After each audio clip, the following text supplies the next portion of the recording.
Joe Flacco was asked, the 5-game stretch that he's played statistically might be as good as he has played at any time during his career. He was asked about that today. Listen, I think statistically, sure, you can say that. I mean, it's easy to just look at that and say that. But, I mean, I've said it before. I think that doesn't always tell the story. I mean, it can it can give you an idea of what's going on, but it doesn't always tell the story. Listen, you got to give a ton of credit to just, first of all, the offensive line. I think, the pockets and just the amount of space that I've had back there to be able to get through my reads and then do some extra. I think you got to give them a ton of credit. I think you got to give a ton of credit to the wideouts. I think you got to give a ton of credit to Kevin. I mean, he's called pretty aggressive games, I would say, over the last 6 weeks, and I think it's made a little bit of a difference. So there's a lot of factors. So Jeff, take a look at this. This is the most passing yards first 5 games with a team, NFL history. Drew Bledsoe, 1,762. Kirk Cousins, Minnesota, 1,688. Joe Flacco, 1,616.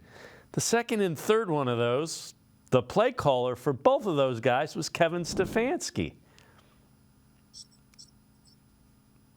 Now, for a team that for most of Kevin Stefanski's regime here has always had issues getting the ball vertically down the field, and we always talked about this. It felt like they were playing in an arena league field at times, and you were asking the quarterbacks, and we always listen to Coach talk about how high his goal was for the completion percentage per game.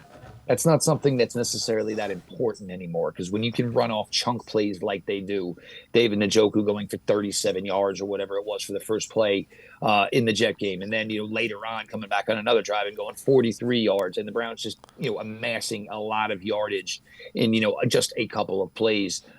It shows you that Coach's system works. Deshaun has certainly had some success going vertical as well. But, for Joe, who's, vertical is probably the best part of his game, at least this version of Joe Flacco that it is, he's just, in a groove. And I think a lot of it is a lot of teams have lined up against Cleveland over the years and have not expected many vertical shots, certainly vertical shots that led to success. And for the Browns, it's just cooking right now. And you got a guy like David Njoku who's just literally dominating now because there's no coverage near him, because now teams are all of a sudden threatened by the vertical game. It's just been really, really fun to watch. It's really hard to put into words where exactly this might go. And, everybody, Joe, the guy, look, he's going to turn 39 in January. That is not going to change.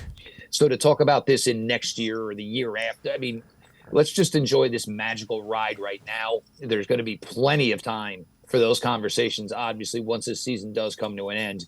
But, this is a ride I don't want to get off of right now. And I'm not certainly looking for a sequel right now. I'm just enjoying the ride that we're on.